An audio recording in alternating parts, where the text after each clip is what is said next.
Doctor K P പൗലോസ് കേരളത്തിൻ്റെ ആരോഗ്യ മേഖലയുടെ വളർച്ചയ്ക്കൊപ്പം സഞ്ചരിച്ച ചികിത്സകൻ. പ്രമേഹ ചികിത്സയിൽ തുടക്കക്കാരിലൊരാൾ. 90-ലും ഡോക്ടർ കർമ്മനിരതനാണ്. ജീവിതവും പ്രമേഹ ചികിത്സയെയും കുറിച്ച് ഡോക്ടർ കെ പി പൗലോസ് പറയുന്നു. എനിക്ക് മെഡിക്കൽ ഫീൽഡിലേക്ക് വരാനുള്ള ആഗ്രഹമൊന്നും ആദ്യം ഉണ്ടായിരുന്നില്ല. പക്ഷേ എൻ്റെ ഫാദറാണ് നിശ്ചയിച്ചത്, ആൺമക്കൾ ആര് ഡോക്ടറാവണം, ആര് എഞ്ചിനീയറാവണം എന്നുള്ളത്. എൻ്റെ father was a man of vision. പുള്ളി 10ാം ക്ലാസ് പാസ്സായിട്ടുണ്ടെങ്കിലും ഈ understood the value of education. അപ്പോൾ അങ്ങനെയാണ് ഞങ്ങളൊക്കെ പഠിക്കുമ്പോൾ 8ാം ക്ലാസ് കഴിഞ്ഞ് കഴിഞ്ഞാൽ 9ാം ക്ലാസ്സിൽ ഓപ്ഷണൽ സബ്ജക്റ്റ്. ഇത് 1948 കാര്യമാണ്. അപ്പം എൻ്റെ ചേട്ടന് മാത്തമാറ്റിക്സ് ഓപ്ഷണൽ, എന്നെ കെമിസ്ട്രി ഓപ്ഷണൽ. അപ്പോൾ അത് കാര്യം എന്ന് വെച്ചാൽ എനിക്ക് മെഡിസിനിന് പോകണം, ചേട്ടന് എഞ്ചിനീയറിന് പോകണം. പിന്നെ 10ാം ക്ലാസ് കഴിഞ്ഞ് ചേട്ടൻ ഫസ്റ്റ് ഗ്രൂപ്പായി, ഞാൻ സെക്കൻഡ് ഗ്രൂപ്പായി. അങ്ങനെ സെക്കൻഡ് ഗ്രൂപ്പിൽ ഇൻ്റർമീഡിയറ്റ് ആവുന്നു. 52 ആണ് കോളേജിൽ പഠിച്ചത്. ഇൻ്റർമീഡിയറ്റിന് പഠിച്ചപ്പോൾ അൺഫോർച്ചുനേറ്റ്ലി ഞാൻ ഫിസിക്സിൻ്റെ ക്ലാസ്സിലെല്ലാം ഫസ്റ്റായിരുന്നു. പക്ഷേ യൂണിവേഴ്സിറ്റി എക്സാമിനേഷനിൽ, എൻ്റെ പ്രാക്ടിക്കൽ എക്സാമിനേഷനിൽ എനിക്ക് തെറ്റുപറ്റി. അതൊരു ഫോർമുല തെറ്റിയതാണ്. നേരിട്ട് ചോദിക്കാമായിരുന്നു. എൻ്റെ ഫോർമുല ശരിയാണെന്ന് ഞാൻ വിചാരിക്കുന്നുണ്ട്. അന്ന് പ്രാക്ടിക്കലിന്, ഫിസിക്സ് പ്രാക്ടിക്കലിന് 30 മാർക്ക് ഉണ്ടായിരുന്നുള്ളത്. എനിക്കത് വെറും 12 മാർക്കോ 15 മാർക്കോ കിട്ടിയ കാരണം എൻ്റെ ടോട്ടൽ ഇൻ്റർമീഡിയറ്റിന് മാർക്ക് 282. അന്ന് മെഡിക്കൽ കോളേജിൽ മിനിമം മാർക്ക് 304. ആ 12 മാർക്കിൻ്റെ ഡിഫറൻസിൽ കിട്ടിയില്ല. പക്ഷേ കാലിക്കറ്റ് മെഡിക്കൽ കട്ടക്ക് മെഡിക്കൽ കോളേജിൽ അന്ന് തിരുവാങ്കൂറിന് 3 സീറ്റുണ്ടായിരുന്നു, തിരുക്കൊച്ചി. അതുപോലെ അതിന് പകരം കട്ടക്കിൽ നിന്ന് നമ്മൾ 3 പിള്ളേരെ എഞ്ചിനീയറിംഗ് കോളേജിൽ റിസിപ്രോക്കലായിട്ട് എടുക്കുക. കട്ടക്ക് മെഡിക്കൽ കോളേജിൽ അഡ്മിഷൻ കിട്ടാനുള്ള സാധ്യതയുണ്ടായിരുന്ന കാരണം ഞങ്ങളുടെ വൈക്കം താലൂക്കിൻ്റെ MLA ആയിരുന്നു അന്ന് മന്ത്രി വിമാർ. പക്ഷേ വെറും 17 വയസ്സും 81 രാത്രി തൂക്കോ ഉള്ള എന്നെ അങ്ങോട്ട് വിടാനായിട്ട്, അതുപോലെ കഥകരണയാണെന്നൊക്കെ പറഞ്ഞ് അങ്ങോട്ട് വിടുവാനൊക്കെ മനസ്സ് എൻ്റെ പേരൻസ് ഇല്ലാതാക്കണം. എന്നെ വിട്ടില്ല. ഞാൻ BSc കെമിസ്ട്രിക്ക്. ഞാൻ 1954 കെമിസ്ട്രിയിൽ എനിക്ക് ഫസ്റ്റ് ക്ലാസ് കിട്ടി, ഫസ്റ്റായിരുന്നു. അതുകൊണ്ട് ഫസ്റ്റ് ക്ലാസ് കിട്ടിയവർക്ക് ഇൻ്റർമീഡിയറ്റിൻ്റെ മാർക്കിൻ്റെ കൂടെ 50 mark grace mark. Second class ആണെങ്കിൽ 30 മാർക്ക്. അപ്പം അന്ന് എനിക്ക് ആ ഫസ്റ്റ് ക്ലാസ് കിട്ടിയ കാരണമാണ് എനിക്ക് അന്ന് മെഡിസിൻ അഡ്മിഷൻ കിട്ടിയത് 1954. ഇങ്ങനെ പഠിച്ച് 59 പാസ്സായി അവസരം ചെയ്തു. മെഡിസിൻ MDക്ക് പോകണമെന്ന് തന്നെയായിരുന്നു എൻ്റെ ആഗ്രഹം.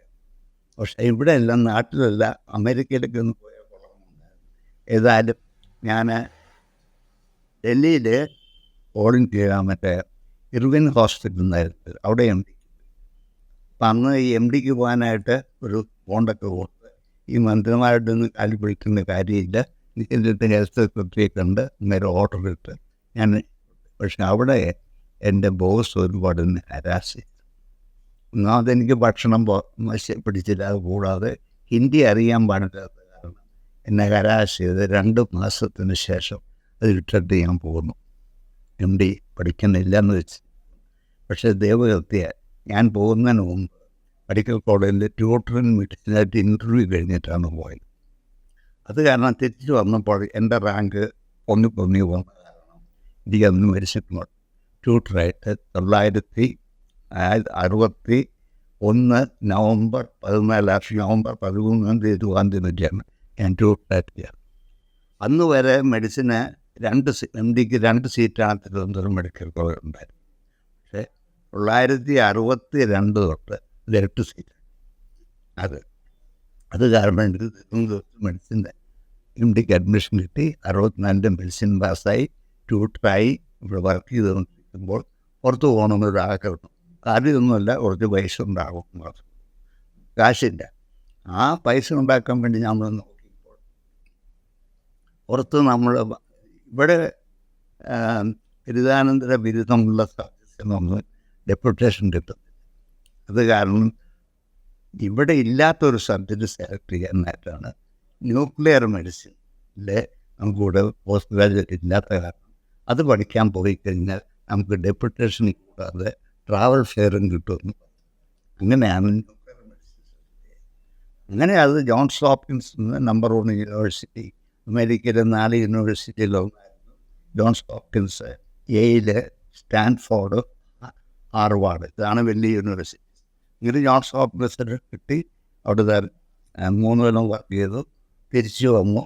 പിന്നെ വീണ്ടും ഞാൻ ജോർജ് വാഷിങ്ടൺ യൂണിവേഴ്സിറ്റിയിൽ അസോസിയേറ്റ് പ്രൊഫസർ ന്യൂക്ലിയർ മെഡിസിൻ ആയിട്ട് പോയി. American board nuclear medicine board പാസ്സായി. അങ്ങനെ ഒരുപാട് ഫെലോഷിപ്പ് കഴിഞ്ഞ് തിരിച്ചു വന്ന് നാട്ടിൽ തന്നെ നിൽക്കണമെന്നായിരുന്നു എൻ്റെ ആഗ്രഹം. പക്ഷേ അൺഫോർച്ചുനേറ്റ്ലി ഇവിടെ വേക്കൻസി ഇല്ല. ഇപ്പം ഞാൻ ഈ അക്കോമഡേഷൻ എന്ന് പറഞ്ഞാലുണ്ട് വർക്ക് ചെയ്തു. അങ്ങനെ ഇരുന്നപ്പോൾ മന്ത്രി പ്രഭാകരനായിരുന്നു മന്ത്രി.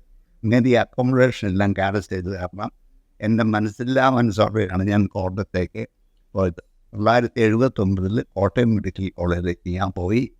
ന്യൂക്ലിയർ മെഡിസിനിൽ അവിടെ ഡെവലപ്പ് ചെയ്യാനൊന്നും പറ്റിയില്ല.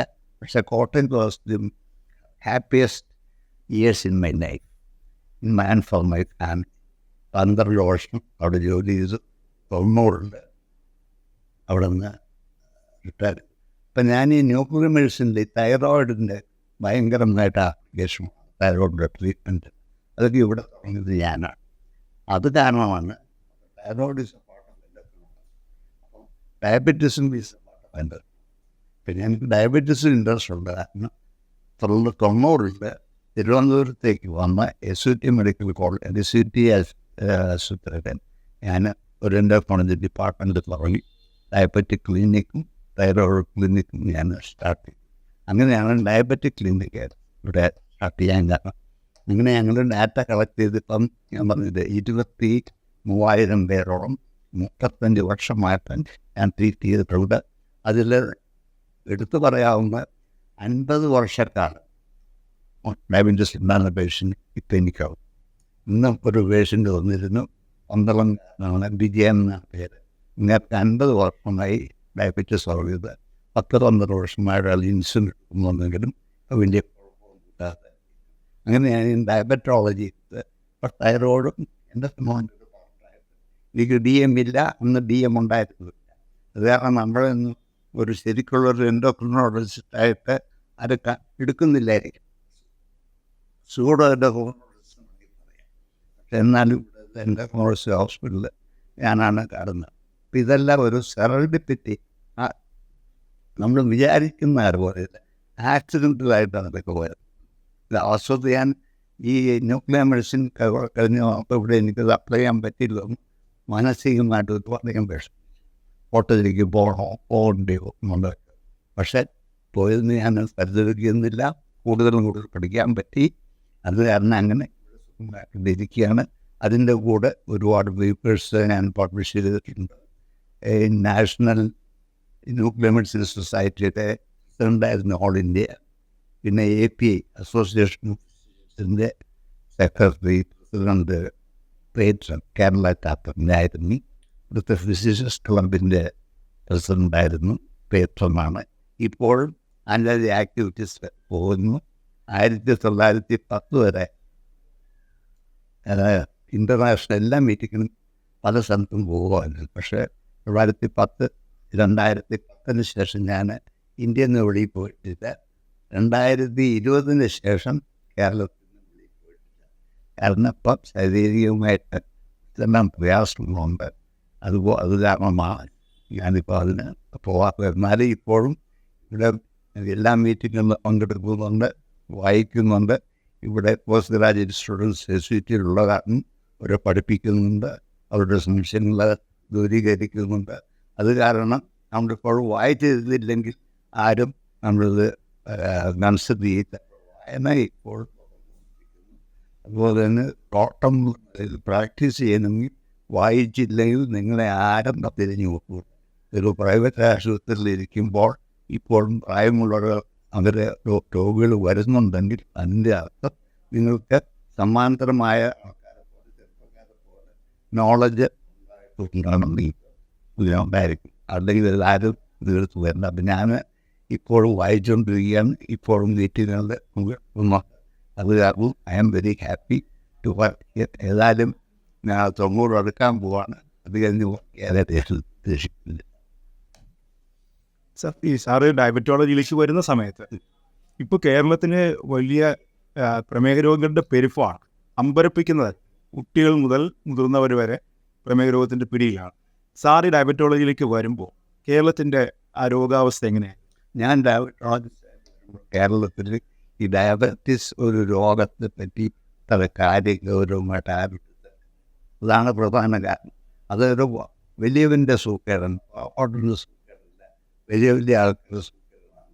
പിന്നെയാണ് ഈ റിപ്പോർട്ടുകളൊക്കെ വന്നപ്പോൾ കേരളത്തിൽ ഡയബറ്റീസ് കൂടിക്കൊണ്ടിരിക്കുകയാണ് വന്നപ്പോഴാണ് ഉള്ള ഒരു പ്രത്യേക തുടങ്ങി അതിനെപ്പറ്റി റിസർച്ച് ചെയ്യുകയും അതിനെപ്പറ്റി ഡയഗ്നോസിസ് കൂട്ടുകയും ക്ലിനിക്ക് ചെയ്യുന്നതുകൊണ്ട് എനിക്ക് അന്ന് DM ക്ലിനിക് അതുമില്ല.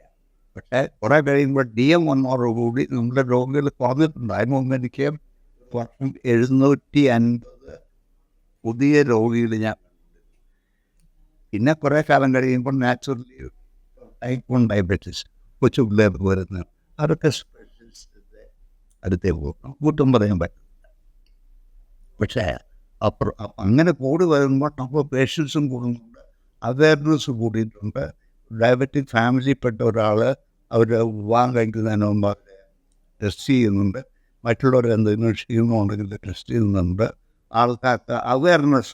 അതുകൊണ്ടാണ് ഈ നവംബർ 14 ഡയബറ്റിസ് ഡേ ആയിട്ട് കണ്ടക്ട് ചെയ്യുമ്പോൾ നമ്മൾ ക്യാമ്പുകളും ക്ലാസ്സുകളും എല്ലാം കൊടുത്ത ആൾക്കാർ അവയർനെസ് കൂടിയിട്ടുണ്ട്.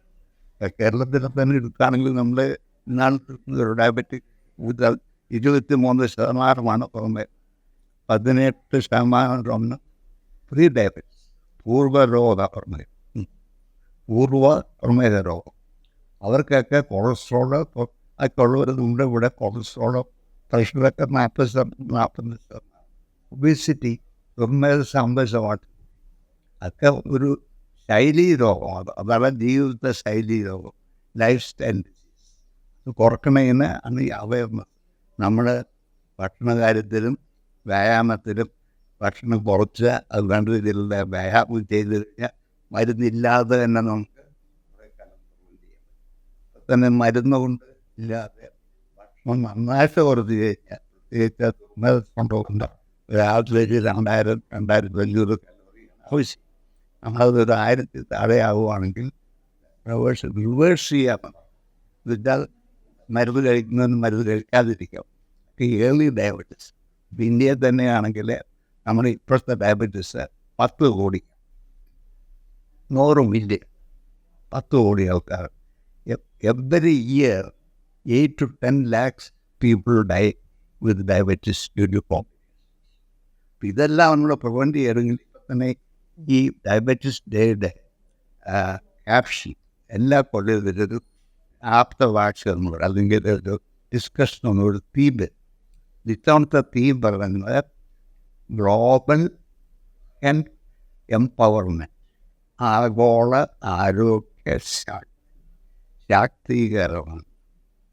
അത് ഉദ്ദേശത്തോടെ എല്ലാവർക്കും ഹെൽത്ത് ഫോർ ഓൾ 2000. ഈ ചികിത്സ തന്നെ പലപ്പോഴും ഈ രോഗികൾ പ്രോപ്പറായിട്ട് ട്രീറ്റ്മെൻറ്റിന് വിധേയരാവുന്നില്ലെന്ന് തോന്നുന്നു, ഈ കൺട്രോൾ ഇല്ലെന്ന് തോന്നുന്നു. നമ്മുടെ ഡയബറ്റീസ് രോഗികൾ നമ്മുടെ ഡയബറ്റീസ് ചികിത്സയുടെ ഒരു പ്രധാന ഒരു രീതി എന്ന് വെച്ചാൽ വിത്തൗട്ട് ചായ കഴിക്കുക, പിന്നെ ബാക്കിയൊക്കെ നമുക്ക് കഴിക്കാം. അങ്ങനെയില്ല, ആ രീതിയാണ് പൊതുവെ നമ്മുടെ ഒരു കോൺസെപ്റ്റ്. അങ്ങനെ കൺസെപ്ഷൻസ്. അതെ, ഗോതമ്പ് കഴിച്ചാൽ എന്തുമാത്രം അങ്ങനെ ചിലരുണ്ട്. ശർക്കര നല്ലതാണ്, മറ്റേ പഞ്ചസാര ദോഷം, ഈ തേൻ നല്ലതാണ്, പഞ്ചസാര ദോഷം, ഇങ്ങനെ പല മിസ്കൺസെപ്ഷൻസ്.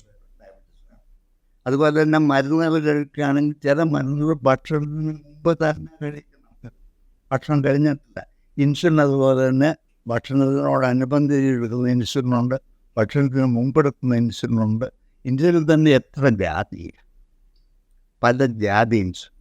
അത് നമ്മൾ ഒരു മനുഷ്യൻ്റെ ഞാനൊക്കെ ട്രീറ്റ് ചെയ്യുമ്പോൾ ഫസ്റ്റ് അഫോർഡബിൾ ഇത് കഴിയും, ദെൻ കംസ് ഓൺലി ആക്സസിബിലിറ്റി. അത് കഴിഞ്ഞ് കഴിഞ്ഞാലാണ് പിന്നെ അപ്രോച്ചും ഇത് ചെയ്യുക പേഷ്യൻ്റ് ഇതുണ്ട്. ആക്സസിബിലിറ്റി ആദ്യം നോക്കും, അഫോർഡബിലിറ്റി പ്രധാനമായിട്ട്. ഇത് രണ്ടും കഴിഞ്ഞിട്ടാണ് പിന്നെ നമ്മൾ ഈ കൊടുക്കുന്ന സാധനം നല്ലതാണ്, അതിൻ്റെ ഇഫക്റ്റീവ്നെസ് ഒന്നും ഇങ്ങനെ നോക്കാതെ ചുമ്മാ കണ്ണുമായി ചികിത്സിക്കുമ്പോഴാണ് ആറാത്തും രോഗികൾ ഈ പറഞ്ഞ ഷോപ്പിംഗ് നടത്തും. സാറിൻ്റെ ഒരു ഈ ഉപദേശം എന്താണ് തുടക്കത്തിൽ ഒരു ഇപ്പോൾ എൻ്റെ ഉപദേശം എന്താ വെച്ചാൽ, പ്രമേഹ രോഗം വന്ന ഒരു വീടാണെങ്കിൽ അവരുടെ ഒരു സ്ത്രീയാണെങ്കിൽ വിവാഹത്തിന് മുമ്പ് അവരുടെ ഷുഗർ വരാൻ ചാൻസ് ഉള്ളതാണെന്ന് ടെസ്റ്റ് ചെയ്യണം. ഒബീസിറ്റി ഉള്ളവരാണെങ്കിൽ അവർക്ക് BP ഉള്ളവരാണെങ്കിൽ ഒബീസിറ്റി കൺട്രോൾ ചെയ്തില്ലെങ്കിൽ 100,000 കോംപ്ലിക്കേഷൻ ഇൻക്ലൂഡിങ് ക്യാൻസർ അവർ വരാൻ. അതുപോലെ തന്നെ പ്രമേഹ രോഗമുള്ളൊരു വീട്ടിൽ നിന്ന് ഇരിക്കുന്ന ഒരു മുൻകുട്ടിയാണെങ്കിൽ അവരുടെ ഗർഭണ സമയത്ത് അവർക്ക് ജെസ്റ്റേഷൻ ഡയബറ്റിസ്, അവരും സൂക്ഷിച്ചില്ലെങ്കിൽ ടൈപ്പ് 2 ഡയബറ്റിസ് 10-15 വർഷം കഴിഞ്ഞ് വരാം. രോഗികളെ ചികിത്സിക്ക് മാത്രമല്ല, ക്യാൻസർ കൊണ്ടുവരുമെന്ന് അറിയില്ല. Catch them young, treat them young എന്നാണ്. ഈ ഒറ്റമൂലി ചികിത്സ എന്നൊക്കെ പറഞ്ഞിട്ട് ധാരാളം വരും. അപ്പോൾ സാറിനെ കുറിച്ച് എന്താണ് പൊതുവെ? ഒന്നും റിവ്യൂ മാത്രമില്ല, പക്ഷേ ഈ പാവയ്ക്കാൻ നീര്, കുമ്പളത്തിൻ്റെ നീര്, പണ്ട് വന്ന ഒരു ഇൻസുലിൻ ചെടിയൊക്കെ ഉണ്ട്, അങ്ങനെയുള്ള സാഹചര്യം നമ്മുടെ ഉഴുന്ന് അതൊക്കെ നല്ലതാണ്. കാരണം അതിൽ ഫൈബർ, അതൊന്നും ഇൻക്യൂറബിൾ അല്ല, ക്യൂറബിൾ അല്ല. Insulin is diabetes disease which is controllable, not curable. അതാണ് അത് മനസ്സിലാക്കി. അപ്പോൾ പ്രമേഹ രോഗങ്ങൾ കൂടി വരുന്നതിനും ഒബേസിറ്റി, നമ്മളെ ഒബേസിറ്റി കൂടി വരികയാണ്. ഇപ്പോൾ ഒബേസിറ്റി എങ്കിൽ ഈവൺ ഇൻ ചിൽഡ്രൻ ഒബേസിറ്റി 50 കണക്കിൽ ഒബേസിറ്റി ആണ്ട് 60-70%. സാറിൻ്റെ ഒരു ഡയറ്റ് എങ്ങനെയാണ്? ഒരു ശരാശരി ഞാൻ ഡയബറ്റിന് 50-60% പിന്നെ 30. അത് ഒരു ഫാറ്റും പ്രോട്ടീൻസ് 25%, 30% ഫാറ്റ്. അതാണ് എൻ്റെ ഒരു ഡയറ്റ്. അത് diet depends on the weight. ഇപ്പം നിങ്ങൾ എക്സ്ട്രാ വെയിറ്റ് കയറണമെങ്കിൽ നിങ്ങളുടെ ഡയറ്റ് കുറയ്ക്കും. Calorie average calorie for a person whose average working 30 calories per day. ഇപ്പം നിങ്ങൾ 60 കിലോ ആണെങ്കിൽ 1500 കലോറി. പക്ഷെ നിങ്ങൾ നല്ല വെയിറ്റ് എടുക്കുന്നതാണ്, നല്ല ജോലി എടുക്കുന്നതാണെങ്കിൽ പഞ്ചാബികൾക്ക് 30,000 calorie diet. It all depends on your weight, depends on your height, depends on your work. ഈ പഴം കഴിക്കുന്നതുമായി ബന്ധപ്പെട്ട് കുറേ തെറ്റിദ്ധാരണകളുണ്ട്. കഴിക്കാം, പക്ഷേ ക്വാണ്ടിറ്റി കൂടുതൽ കഴിച്ചാൽ ഷുഗർ കൂടും. ഷുഗർ കൂടുതൽ കഴിക്കുന്നതിന് നമ്മൾ പഴം പോകും. പഴം റൈപ്പല്ലെങ്കിൽ കാർബ് എടുക്കുക. 1. 2, ചിലർ പഴം കഴിക്കാൻ പറയും. കാരണം പഴം ഞാൻ പറയും ഫ്രൂട്ട്സ് ഉണ്ടാകും. ചിലർക്ക് കോൺസ്റ്റിപ്പേഷൻ ഉണ്ടാവും പഴം കഴിച്ചിട്ട്, കഴിക്കാൻ പറയും. പക്ഷേ അതനുസരിച്ച് 3-4 കഴിച്ചാൽ ഷുഗർ കൂടുന്നതാണെങ്കിൽ ഒരു ദിവസം അപ്പോൾ എത്ര പഴം കഴിക്കാം? ഒരു മാക്സിമം പറഞ്ഞ് 2. എന്ത് പഴമാണ്? പഴം അതല്ലേ പഴം 2 ഒരു ദിവസം ഒത്തിരി മാക്സിമം. ചില 4 കഴിക്കുന്ന ഹാബിറ്റായി ഒരു ഷുഗർ കൂടുതലാണ് ചൂടാണ്, അല്ലെങ്കിൽ അവർക്ക് ഇൻസുലിൻ. ഇനി ഒരു കുസൃതി ചോദ്യമാണ്. സാറിന് മധുരം ഇഷ്ടമുള്ള ആളാണ്, മധുരം കഴിക്കുന്ന ആളാണ്. ഞാൻ എന്ത് ടാബ്ലറ്റ് കഴിക്കും, ചിലപ്പോൾ മധുരം കഴിക്കും, അത് രക്ഷയില്ല കഴിക്കും. സാറിന് എങ്ങനെയാണ്? അതുകൊണ്ടാണ് ഞാൻ ഈ ടൈപ്പ് 1 ഡയബറ്റീസ് പിള്ളേർക്ക് ഗ്രോത്ത് അധികം നമുക്ക് ചെയ്യാൻ പറ്റുന്നില്ല. അവർ മെൻ്റലി രോഗമായിട്ട്. ഞാൻ മധുരം കഴിക്കാറില്ല, പക്ഷേ അതിൻ്റെ ചായയിൽ മധുരമൊന്നുമില്ല. വൈകപ്പോഴൊക്കെ എന്ന് കണ്ടുവച്ച് അത് വൃത്തിയില്ല. അത് യു കനോട്ട് പ്രോൺ. ഈ കെന്നഡി പറഞ്ഞ പോലെ add life to years, not add years to life. നിങ്ങൾ കൊല്ലം ജീവിച്ചിട്ട് മിണ്ടാനൊന്നും കഴിക്കാമെന്ന് ജീവിക്കുന്നതിലും വേഗം തിന്ന് ജീവിക്കും. അതെ, മെന്നു അറ്റൻഡ് പർട്ടിക്കുലർ ഏജ്. സാറിൻ്റെ എങ്ങനെയാണ് പൊതുവെ ഈ ലൈഫ് സ്റ്റൈൽ എങ്ങനെയാണ്? എൻ്റെ കാലത്ത് ഞാൻ ദോശയോ അല്ല ഇഡ്ഡലിയോ കഴിക്കുമ്പോൾ അപ്പം കഴിക്കും. അത് എല്ലാം ഇവിടെ കഴിക്കും. ഉച്ചയ്ക്ക് വെള്ളം വെയിറ്റ് കൊടുക്കും. രാത്രി ചപ്പാത്തിയോ അല്ലെങ്കിൽ 1-2 അപ്പം കഴിക്കാം. അതെല്ലാം ചോറ്. ഞാൻ മാക്സിമം റെസ്റ്റ്. ഞാനല്ല, എൻ്റെ വൈഫ് തരും വിചാരിച്ചാൽ. അതാണ്